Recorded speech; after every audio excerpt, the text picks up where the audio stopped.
Welcome to the Deep Dive. Today, we are strapping on our gear and plunging headfirst into SaleSmartly. It's a platform operating deep in SaaS territory, and it promises to be the ultimate, centralized communication hub for sales teams. So the mission really is to figure out if SaleSmartly actually delivers on its main promise, which is solving that painful chaos of managing messages across, well, everywhere. WhatsApp, Facebook Messenger, Instagram, TikTok, Telegram, Line, email, even WeChat, all supposedly brought together for cross-border e-commerce. It's definitely an ambitious claim, and they back it up with a big number, 10,000 companies served worldwide. But we do need to remember that figure probably includes, well, every free trial sign-up and maybe inactive accounts too. It's designed more to impress than, let's say, accurately inform about active usage. Right. Okay, so is that 10,000 number completely meaningless then? Or, what's the real thing we should look for when companies throw out numbers like that? Well, ideally, you're looking for high engagement rates and, maybe more importantly, real verifiable user feedback. But let's park that for a second, because first, we should probably talk about what the platform actually does, the mechanics. Absolutely. The feature list, on paper, looks pretty comprehensive. It seems designed specifically for that multilingual headache.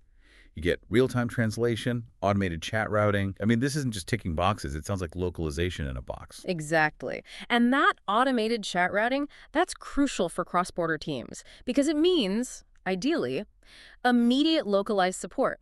Less waiting for the customer, less chance they'll just leave. Okay, but let's pause on one feature that really jumped out at us. Visitor tracking.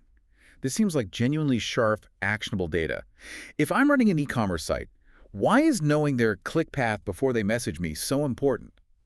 Because it shifts support from being purely reactive. You're not starting cold. You know exactly which products they looked at, maybe what pricing page they hesitated on or abandoned. So the sales team can jump in already having some context. Turning a general query into a much more specific sales conversation. And what's really interesting here, especially for you, the listener, maybe just starting out or with a smaller team, is the pricing. They offer a completely free tier that includes 100 human response conversations a month. That's pretty unusual. Most competitors charge right away. And the paid plans seem reasonable too. Pro is $39 a month. Max is $99 a month. Yeah, that free tier is definitely a strong hook, no doubt about it. Yeah. But when something is priced this competitively and makes such huge claims about user numbers, you have to wonder, are they cutting corners somewhere? And maybe the user reviews give us a clue, because, well, that's where the story gets interesting. Okay, here's the critical bit we found. The surprising lack of real, detailed user reviews. For a platform supposedly serving 10,000 companies, there's very little chatter on places like Reddit. Trustpilot feedback is minimal, and the reviews on G2, well, they feel, dare I say, suspiciously generic.